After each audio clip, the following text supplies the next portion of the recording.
Hello and namaste.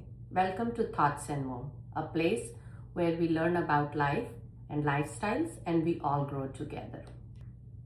Let's talk about the variety of silks. Silk can basically be classified into two forms: domesticated silk and non-domesticated silk. So in the world, whatever kind of silk that is available, we can broadly classify into the silk that is domesticated, which is basically your mulberry silk, and something which grows in the wild or non-domesticated, which involves muga silk, eri silk, and tussar silk. So four of the classification of silk based on domesticated and non-domesticated is mulberry silk, muga silk, eri silk, and tussar silk. Let's talk about the first variety, mulberry silk. Mulberry silk is the most common form of the silk and is the domesticated silk coming out of the silkworm called Bombyx mori. And as the name suggests, these silkworms feed on the leaves of mulberry trees. This is the finest kind of silk, and if you think about the sarees from your regions which are very rich like Banarsis, Mysore silk, Kanjivaram, Patola, these are all made up of mulberry silk. Next variety of silk is tussar silk.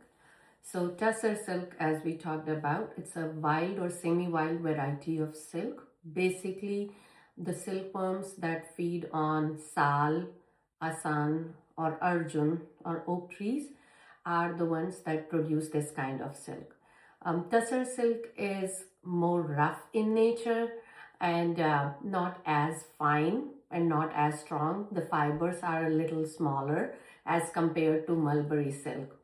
And tussar silk variety would be like Kosa from Chhattisgarh and Bhagalpuri silk, which is again a tussar silk, but since it comes from Bhagalpur region, it's called Bhagalpuri silk, which is basically from Bihar. So tussar silk is again semi-domesticated kind of the silkworms that are producing the tussar of silk. The third variety of silk we can talk about is eri silk. So eri silk is more semi-domesticated kind of the silk, if you can call.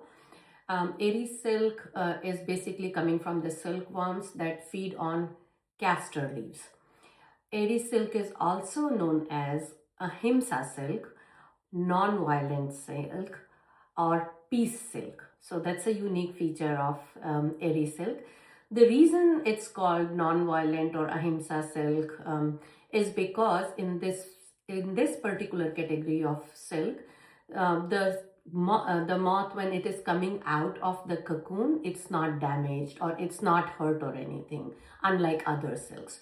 So that's why it's called non-violent or ahimsa silk or pure silk in the sense. And also, this is the silk that grows up in the regions of Assam or the northeast part of India.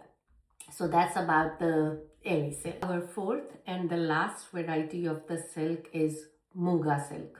So muga silk basically comes from the silkworm. You can call it semi-wild or semi-domesticated, but it comes from the silkworms that feed on the leaves of som or swallow trees. These are considered to be very aromatic leaves, and these silkworm feed on those leaves. This is very, I would say, limited to Assam region only.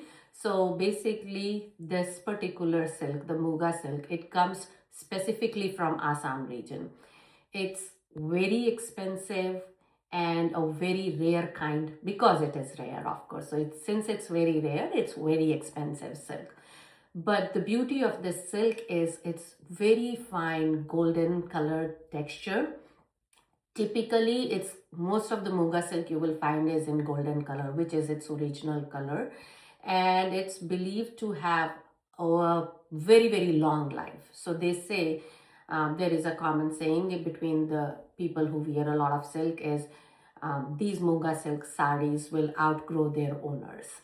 And the more they age, the more beautiful they become. So we talked about all the varieties of silk, and hopefully it gave you a little bit insight into your sari wardrobes and where these silks are coming from. Hope you enjoyed this session, and if you know more about the silk, or if you want to know more about it, please comment and let us know, and we will try to provide some more information on these silks. Thank you so much, and keep joining us.